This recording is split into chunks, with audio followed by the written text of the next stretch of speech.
Hola muchachos, Dios les bendiga. Abran su Biblia por favor en la carta del apóstol Pedro, la primera carta del apóstol Pedro.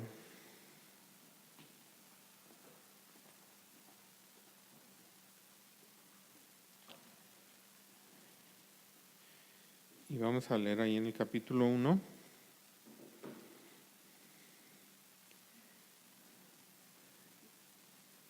Vamos a leer de manera alternada de los versículos 1 al 12.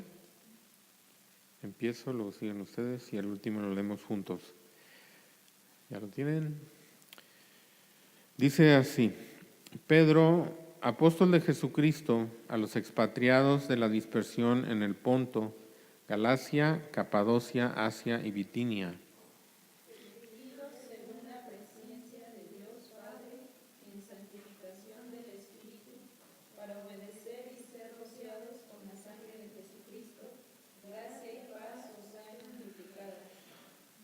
Bendito el Dios y Padre de nuestro Señor Jesucristo, que según su grande misericordia nos hizo renacer para una esperanza viva, por la resurrección de Jesucristo de los muertos. Para una herencia incorruptible, incontaminada e inmarcesible, reservada en los cielos para vosotros, Que sois guardados por el poder de Dios mediante la fe, para alcanzar la salvación que está preparada para ser manifestada en el tiempo postrero. en lo cual vosotros os alegráis, aunque ahora por un poco de tiempo, si es necesario, tengáis que ser afligidos en diversas pruebas, Para que sometida a prueba vuestra fe, mucho más preciosa que el oro, el cual, aunque perecedero se prueba con fuego, sea hallada en alabanza, gloria y honra cuando sea manifestado Jesucristo. a quien amáis sin haberle visto, en quien creyendo, aunque ahora no lo veáis, os alegráis con gozo inefable y glorioso, Obteniendo el fin de vuestra fe, que es la salvación de vuestras almas. los profetas que profetizaron de la gracia destinada a vosotros, inquirieron y diligentemente indagaron cerca de esta salvación, Escudriñando qué persona y qué tiempo indicaba el Espíritu de Cristo que estaba en ellos, el cual anunciaba de antemano los sufrimientos de Cristo y las glorias que vendrían tras ellos. A estos se les reveló que no para sí mismos, sino para nosotros, administraban las cosas que ahora os son anunciadas por los que os han predicado el Evangelio, por el Espíritu Santo enviado del cielo, cosas en las cuales anhelan mirar los ángeles. Bendito Dios, te damos gracias, Señor, por tu palabra. Gracias, Señor, por esta palabra que nos anima, nos debe estimular, Señor, y nos debe hacer amarte y agradecerte, Señor, y alegrarnos en ti, Señor, en medio de las circunstancias de nuestra vida. Gracias en el nombre de Cristo Jesús. Amén. Siéntense, por favor.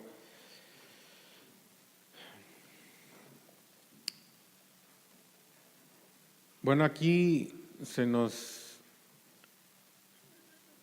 describe a nosotros los cristianos como alguien que está en una carrera de fondo, de resistencia,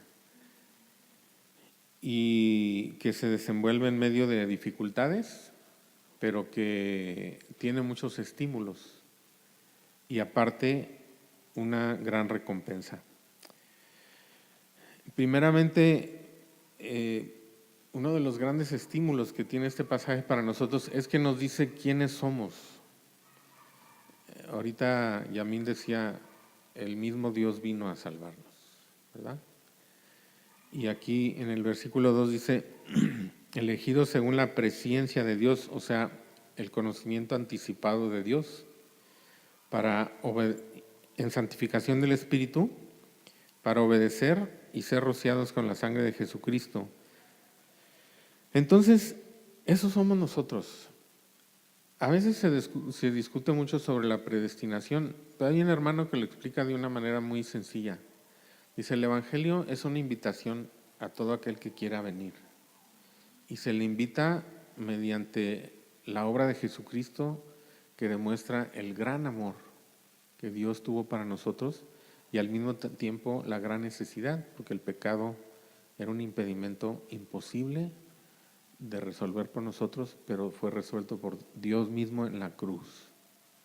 Y se les dice, a todo aquel que quiera venir, todo aquel que quiera venir puede entrar. Pero aquellos que entran por esa puerta, inmediatamente que voltean y ven la puerta por dentro, ven elegido. Fui elegido por Dios. Si estoy aquí adentro, es porque fui elegido por Dios. Y dice aquí en santificación del Espíritu, o sea, el Espíritu nos apartó para Dios, nos buscó, nos atrajo y nos apartó para Dios. Y luego dice para obedecer. Este obedecer no es la obediencia que el cristiano debe tener hacia Dios una vez que ha sido salvo. Es la obediencia primera que consiste en creer el mensaje de Dios por medio de Jesucristo. Creer el Evangelio, eso es obedecer. Aquí eso quiere decir. Pero fuimos elegidos para creer y algunos piensan, pues creer es bien fácil. Pues no es cierto. No es fácil. No es fácil creer, como dice después en el versículo 8, en alguien que no hemos visto.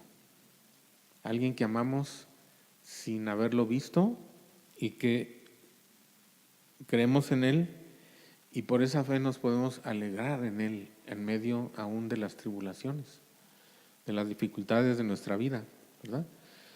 Y ese creer requiere esa atracción del Espíritu y esa presencia de Dios que nos eligió. Nadie más puede creer, ¿verdad? Y luego dice rociados. Ese rociado es una referencia a Éxodo 24, donde el pueblo de Israel es puesto bajo un pacto con Dios por medio de ese rociamiento. Roció los libros de la ley que establecían, digamos, las condiciones del pacto y luego roció al pueblo, que dice, mediante ese rociamiento, es decir, ustedes han quedado bajo el pacto. Nosotros ahora estamos bajo un pacto que Dios ha firmado con la sangre de Jesucristo y con su resurrección. ¿Sí? Bueno, ¿qué más tenemos como estos estímulos? Una herencia que por una parte nos dice que está segura. Es una herencia incorruptible. Creo que esto ya algunas veces lo hemos visto, ¿verdad? ¿Qué quiere decir incorruptible? No tiene elementos internos que puedan hacer que algún día se eche a perder. Incontaminada, nada de afuera lo puede manchar. Inmarcesible, no se puede marchitar. Los años, los siglos, los milenios, la eternidad pasará y esa herencia será la misma, una herencia gloriosa y está reservada en los cielos para nosotros. Y además, para esa herencia segura, los herederos que pasan aquí en esta tierra, que somos nosotros, en medio de peligros, en medio de dificultades, en medio de cosas que nos hacen a veces desesperar, es decir, perder el paso y decir, como veíamos la semana pasada con eso de la paciencia, ¿verdad? ¿Cuántos contratiempos? ¿Cuántas cosas que nos hacen que nosotros vamos como en una carrera, esta carrera que digo de larga distancia y que vamos corriendo y que de pronto vemos que tenemos que trotar, a veces caminar y a veces arrastrarnos? O sea, avanzar así como a gatas, ¿verdad? Pecho a tierra en medio de muchas dificultades. Y a veces desmayamos, a veces nos paramos, nos detenemos y Dios nos jala y nos lleva hacia adelante. Somos guardados por el poder de Dios mediante la fe. Aquí entra por primera vez la fe con su nombre. Ya dijimos que obedecer en el versículo 2 también quiere decir la fe. La fe. Somos guardados por el poder de Dios mediante la fe. El poder de Dios es ilimitado y nosotros podemos decir nuestra fe es débil, pero la fe es el canal adecuado, por débil que sea, para conectarlos con la omnipotencia de Dios en nuestra debilidad. Y esa fe no es nuestra, es algo que es un don de Dios. El apóstol Pedro, ahí en su segunda carta, versículo 1, dice: Simón Pedro, siervo y apóstol de Jesucristo, a los que habéis alcanzado, fíjense, a los que habéis alcanzado por la justicia de nuestro Dios y Salvador Jesucristo. Hemos alcanzado por la justicia de Jesucristo, que es nuestro Dios y nuestro Salvador. Hemos alcanzado una fe igualmente preciosa que la nuestra, dice Pedro. La fe de cada uno de nosotros es como la de Pedro, como la de Pablo, como la de Juan, como la de Juan Wesley, como la de Moody, ¿verdad? No es una fe diferente, y es una fe que nos fue dada. Esa justicia es lo que Cristo alcanzó en la cruz para nosotros. Y entonces, mediante esa justicia hemos alcanzado esa fe. En la primera carta, en el capítulo 1, versículo 21, dice, está hablando de Jesús como el Cordero, ese que vino, ¿verdad?, a morir en la cruz en nuestro lugar y derramó su sangre preciosa, dice aquí, como de un cordero sin mancha ni contaminación, ya destinado desde antes de la fundación del mundo, pero manifestado en los postreros tiempos por amor de vosotros. Jesús había sido designado por Dios, destinado por Dios, pero se manifestó en un tiempo, ¿verdad? Un tiempo se hizo realidad. Y el hecho de que se hiciera realidad, que aquí en la última parte del pasaje que leímos al principio, nos habla de los profetas. Dice que ellos profetizaron, fíjense cómo está manejando aquí el tiempo de la salvación. Eso es algo muy importante. Todo este pasaje presenta un aspecto de la salvación que es el aspecto en su consumación, en el futuro cuando llegue a su perfecta manifestación, ¿verdad? Los profetas que profetizaron de la gracia destinada a vosotros, acá dice ya destinados desde antes de la fundación del mundo. En el versículo 5 dice una salvación que está preparada para ser manifestada en el tiempo postrero. Y luego en el 9 dice, obteniendo el fin de vuestra fe, que es la salvación de vuestras almas. Y esto no quiere decir que no somos salvos ya. Quiere decir que la salvación tiene un principio, pero es un proceso. Y que nuestra alma, nuestra vida, nuestro ser, lo que nosotros somos, va a ser perfeccionado.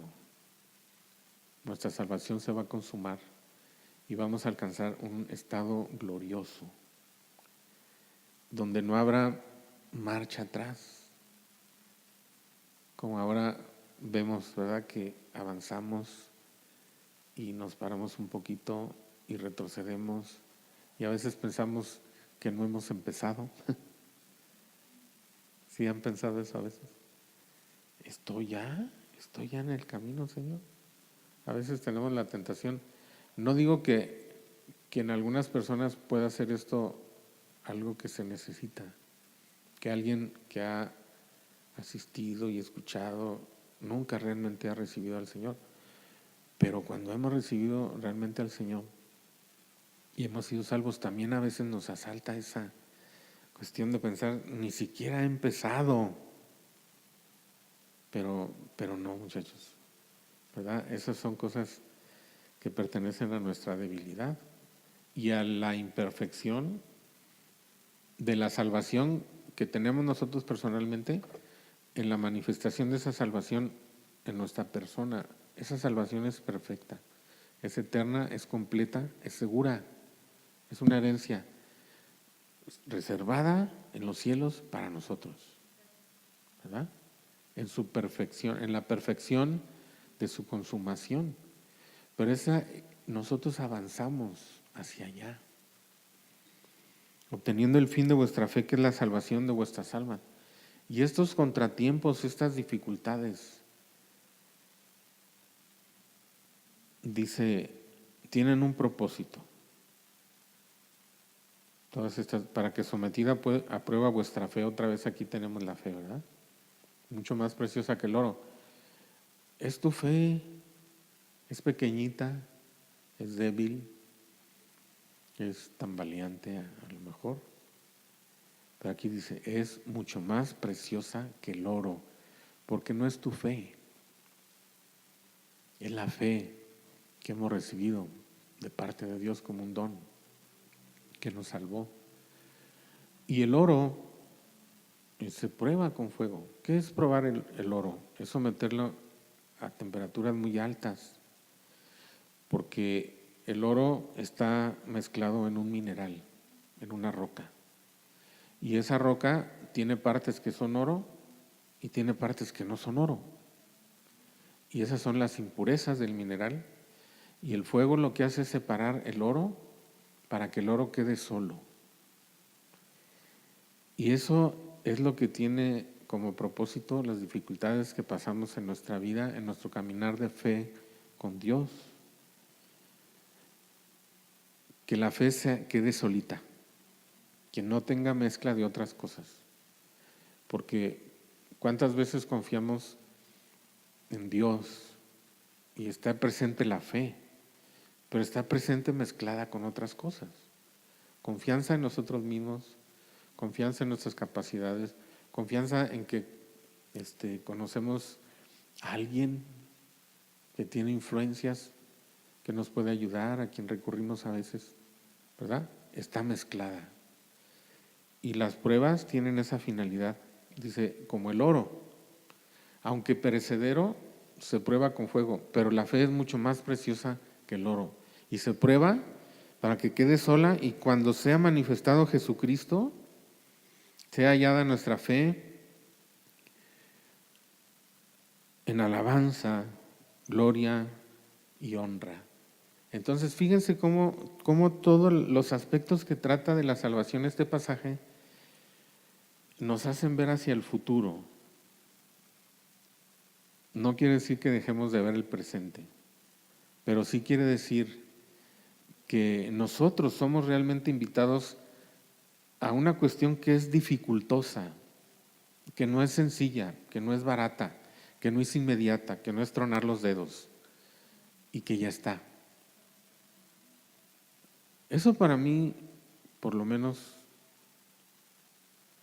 yo considero que es algo estimulante. No somos cualquier tipo de persona. Pedro dice aquí en el versículo 17, conducirnos en temor todo el tiempo de nuestra peregrinación. Aquí somos pasajeros. Y aparte, extranjeros. No somos de aquí ya. Y el territorio que vamos atravesando es un territorio hostil, que va en todos los sentidos en contra de nuestra fe, para derribarla, para que la soltemos o que nosotros no lleguemos a la meta que Dios quiere para nosotros. Pero Dios tiene esto como una meta, como algo que es digno de perseguirse. Porque cuántas cosas ahora se consiguen tan rápido. Pero así como se consiguen tan rápido, dejan de representar algún interés realmente vital para la persona que consiguió esa meta. Y se consigue rápido y se desecha rápido. Aún las personas nos hemos vuelto desechables. Las relaciones se han vuelto desechables. Los novios son desechables. Los amigos son desechables. Los esposos son desechables. ¿Verdad? Todo es desechable. Las doctrinas son desechables. Las religiones son desechables. ¿verdad? Ahorita creo esto, mañana creo lo otro. Nosotros somos llamados a algo difícil, dificultoso, pero que tiene un valor imperecedero, eterno. Y que, como dice al final del capítulo, la hierba se seca y la flor se cae, mas la palabra del Señor permanece para siempre. Y esta es la palabra que por el Evangelio os ha sido anunciada. A veces podemos tener la tentación nosotros, por ejemplo, cuando compartimos con nuestros amigos, de presentarles el Evangelio como una cosa fácil, de respuestas rápidas. Cree en Cristo y se van a resolver tus problemas. No, tenemos que presentar el valor de Cristo como algo por lo cual vale la pena sufrir toda una vida, aunque esa vida pudiera ser una vida de oposición, de dificultades, porque vale la pena, porque es un valor eterno, porque Cristo es precioso, ¿verdad? Entonces, ese aspecto de la salvación nos está presentando y entonces dice, ya estaba destinado, pero se manifestó ahora. Y gracias a esa manifestación, ustedes pueden creer en Dios. En el versículo 21, mediante el cual creéis en Dios, quien lo resucitó de los muertos y le ha dado gloria, para que vuestra fe y esperanza sea en Dios. Si Cristo no hubiera muerto, si Cristo no hubiera resucitado, nosotros no podíamos creer en Dios. Cristo se acercó, Cristo fue Dios que se hizo cercano a nosotros, Dios que nos mostró su gran amor. ¿Cómo se manifestó? Aquí dice, en la última parte que leímos, del 10 al 12, los profetas que profetizaron de la gracia destinada a vosotros. Somos los receptores, los destinatarios de algo que Dios tardó siglos en preparar, que fue anunciado por los profetas. Ellos profetizaron de esa gracia y esa gracia estaba destinada a nosotros. Ellos les parecía tan fabuloso. Ellos tenían el Espíritu de Cristo, dice aquí, el Espíritu de Cristo que estaba en ellos, que les hacía profetizar. Y les hablaba de una persona y de un tiempo. Pero esa persona, dice que ellos indagaron acerca de esta salvación. Esta persona era alguien que iba a venir para salvar. Un salvador de las miserias, un salvador del pecado, un salvador del destino eternamente separado de Dios, ¿verdad? Un salvador que le diera sentido a la vida, un salvador que nos uniera a Dios. Ahora, ellos se interesaron tanto. Ustedes no han pensado a veces cómo nosotros esperamos a veces en nuestra vida. Yo se los digo porque yo lo hago. Esperamos algo, una visión, una experiencia, algo extraordinario. Dice el hermano del libro que estamos estudiando los jueves, hay personas que se pasan toda la vida sin tener una sola visión de Dios. Y esto es por la voluntad de Dios. A algunos se les conceden visiones. Bueno, también algunos dicen que tienen visiones y a veces como que uno no quiere creer, porque yo creo que cuando Dios habla, sobre todo si fuera ese el caso de una visión, de una aparición, de una voz audible, las personas no pueden seguir como eran antes. Y a veces dicen, no, Dios me habló, y siguen igual, ¿verdad? Pero estos profetas, ellos escudriñaban, o sea, ellos, las mismas profecías que ellos dijeron y que otros dijeron, ellos las escudriñaban, las estudiaban. No estaban pensando que cada vez Dios les tenía que volver a hablar. Y nosotros esas mismas cosas las tenemos aquí en las Escrituras. ¿verdad? El apóstol Pablo aquí, Pedro, en la segunda carta dice, los hombres de Dios nunca hablaron por voluntad propia, la profecía nunca vino por voluntad de hombres, sino que los hombres de Dios hablaron siendo inspirados por el Espíritu Santo. Dios usó a los hombres y ahí quedaron sus escritos, ¿verdad? Y dice, tenemos la palabra profética más segura. Ellos escudriñaban, y aunque tenían el Espíritu de Cristo, y el Espíritu de Cristo estaba en ellos querían saber más, ¿verdad? A veces nosotros tenemos esa profecía, es decir, la Biblia, ¿verdad? Lo que está escrito. Y ponemos muy poca atención, ¿verdad?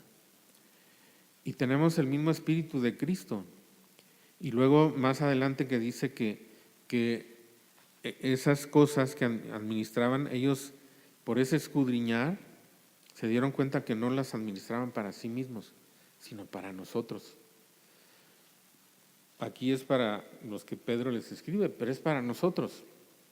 Vivimos en el mismo tiempo. Dios no ha cambiado esta página, ¿verdad?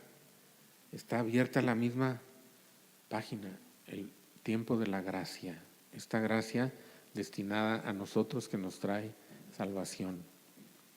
Escudriñaban.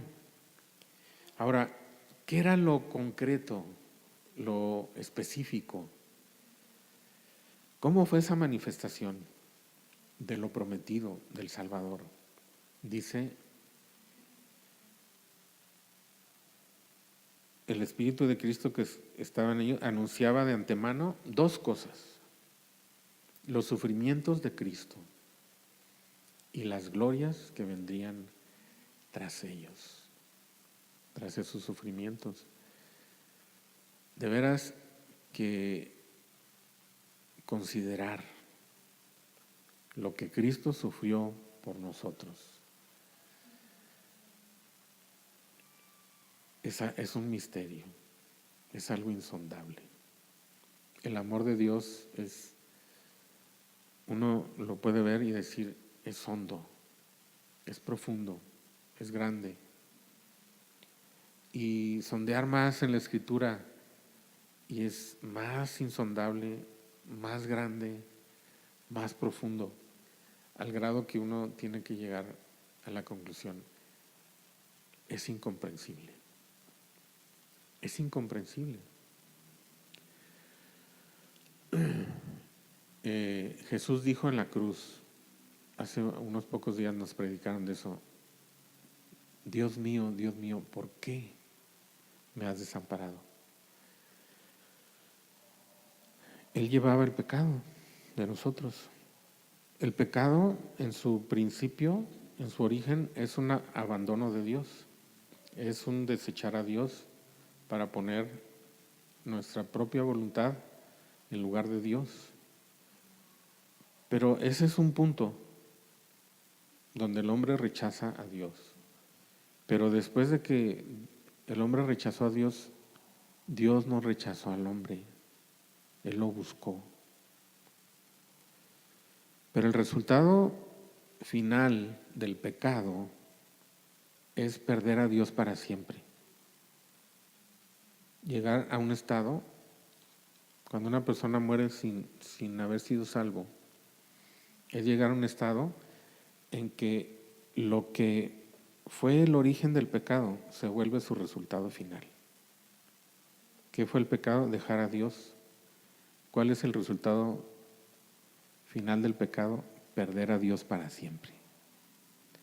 Es decir, llegar a un estado en que está separado de Dios y saber que eso va a durar por toda la eternidad. Y es el dolor más grande. Hay dolores físicos, hay dolores morales. Por ejemplo, ¿qué es el luto? Es la pérdida de una persona que amamos. ¿Qué es la pobreza? Es no tener lo necesario para proveernos de todo lo que necesita nuestra vida, ¿verdad? ¿Qué es la enfermedad? Pues es la ausencia de la salud. Pero la condenación es la ausencia de Dios por toda la eternidad. Dios mío, ¿por qué me has desamparado? Era que Jesús estaba llevando en sí esa condenación, ese dolor inmenso. Y Él lo sufrió por nosotros, los sufrimientos de Cristo. Pero luego dice la palabra de Dios que por cuanto Él se humilló hasta la muerte, y la muerte de la cruz, dice, Dios lo exaltó. Dice, las glorias que vendrían tras ellos, lo que ha venido a nuestra vida por los sufrimientos de Cristo es ser reconciliados con Dios y tener todo lo que es de Dios disponible para nosotros. Eso eran los sufrimientos de Cristo y las glorias que vendrían tras ellos. Y esto es el Evangelio. Y a ellos, dice, se les reveló que no administraban esas cosas para sí mismos, sino para nosotros. Y que esas cosas ahora nos han sido anunciadas por los que nos han predicado el Evangelio, por el Espíritu Santo enviado del cielo. Fíjense qué conjunción de lo que es la profecía, la palabra de Dios escrita, y que hay la posibilidad, porque el Espíritu Santo vino para eso, de que también podamos exponer la palabra por medio del Espíritu Santo. Y ese es el Evangelio, y son las cosas que nos han sido anunciadas. Ahora, estas cosas, este misterio, ahí en Colosenses, o estoy confundido con Efesios, bueno, dice el misterio de Dios y de Cristo, que Dios existe en el cielo, en la eternidad, que está lleno de gloria y que es imposible para nosotros verlo, es un misterio. Pero ahí la palabra que se usa es el misterio de Dios y de Cristo, o sea, de Dios, de ese ser misterioso, inalcanzable, inaccesible, pero que se hizo visible y se acercó a nosotros. Y que ese Dios nos amara y que ese Dios sufriera por nosotros para salvarnos, ese es un misterio. Ese es algo que está fuera de nuestra comprensión. Sin embargo, nosotros lo podemos experimentar, aunque no lo entendamos a plenitud, porque nosotros éramos seres perdidos. Y la gracia solamente es algo que se puede manifestar cuando alguien no merece las cosas de Dios. No solamente no las merece, sino merece su aborrecimiento, y que Él se deshiciera de nosotros, que Él nos destruyera para siempre. No solamente no merecíamos su amor, merecíamos lo contrario, ¿verdad? Eso los ángeles no lo pueden entender. ¿Por qué? Porque ellos nunca han caído. Los ángeles que cayeron no son objetos de la gracia de Dios. Dice, no socorrió a los ángeles, dice Hebreos 2, ¿verdad? Sino socorrió a la descendencia de Abraham, a los hombres. Cosas en las que los ángeles desean mirar. Ahora, yo quiero terminar esto. Esto es la grandeza del Evangelio. Es el estímulo para seguir esta carrera. Y quiero terminar en los versículos del medio, ¿verdad? Donde dice, versículos 6 al 8, dice, esa salvación, que es una salvación preparada para ser manifestada. Ya hay aspectos de la salvación que se han manifestado, pero en su perfección, cuando nosotros seamos completamente separados de este cuerpo que tiene la tendencia a pecar y que va a morir y que está sujeto a un proceso de disolución. Es tremendo ese concepto, la disolución si nuestro cuerpo, nuestra habitación terrestre, nuestro tabernáculo, se deshiciere, dice Pablo en 2 Corintios 5. Y es impresionante ver, a mí nunca me había tocado ver a una persona morir así frente a mis ojos. Y me tocó apenas. Y es impresionante que yo quería tocar a esta persona y decir, todavía está calientito, pero ya no respira. Y le acercaba algo así, como dicen, ¿verdad?, a la nariz para ver si tenía aliento. No, ya no. Y que lo vi en el momento que se fue. Y ver personas que en su mente se está literalmente disolviendo en su funcionamiento. Verlo. Es impresionante. Pero nosotros, eso es un tiempo. Es un tiempo. Va a llegar el momento en que vamos a ser separados de esta, déjenme decirlo de esa manera, disolubilidad. Esa capacidad, o más bien deficiencia de que nos estamos disolviendo. Nuestro cuerpo está en un proceso de disolución. Pero vamos a ser separados de eso. Ahora, aun cuando estemos en nuestro vigor, ustedes que están jóvenes, ¿verdad?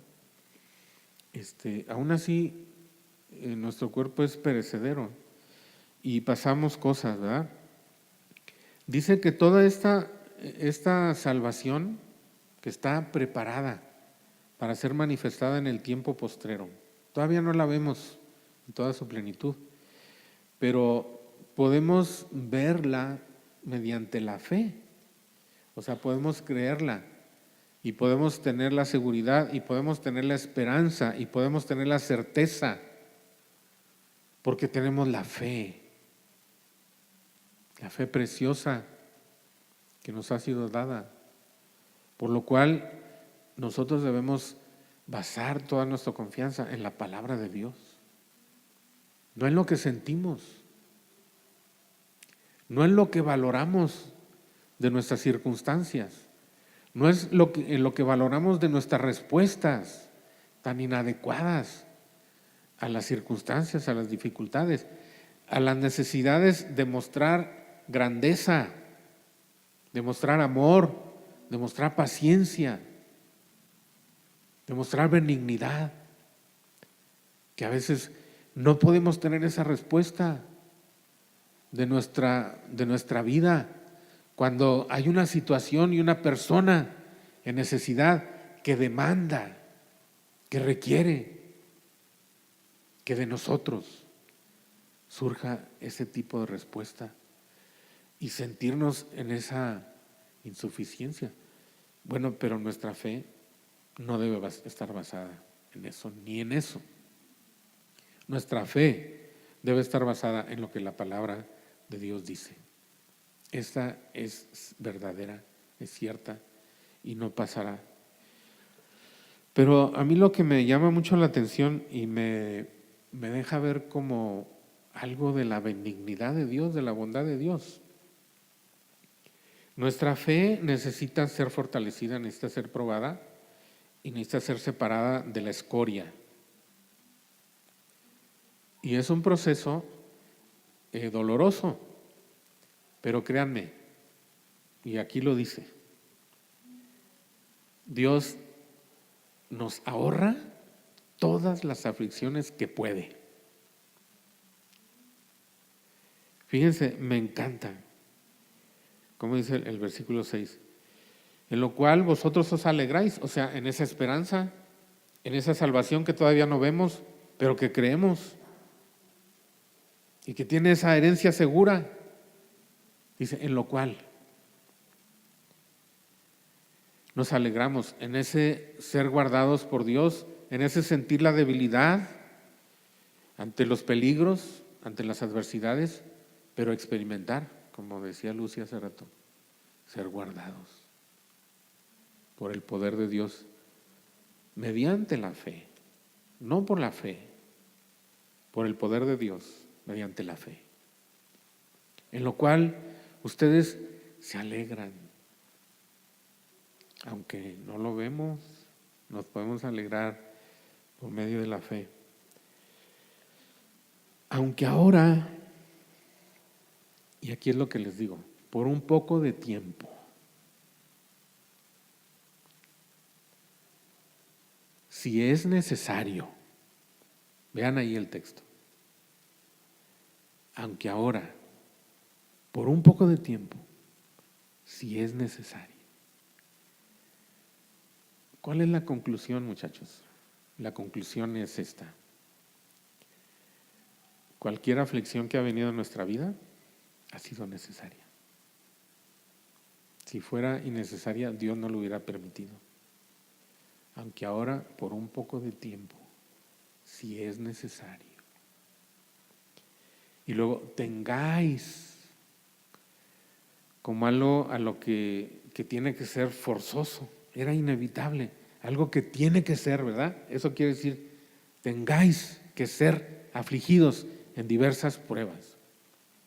Entonces, es por un poco de tiempo, el mínimo necesario. Solo si es necesario. Y solo si no hay de otra. ¿Sí nos damos cuenta? A veces decimos, Señor, ¿por qué me ha tocado tan duro a mí? No es que Dios se esté excediendo. Dios está en el mínimo. ¿Sí se entiende? Solo si es necesario. ¿Para qué?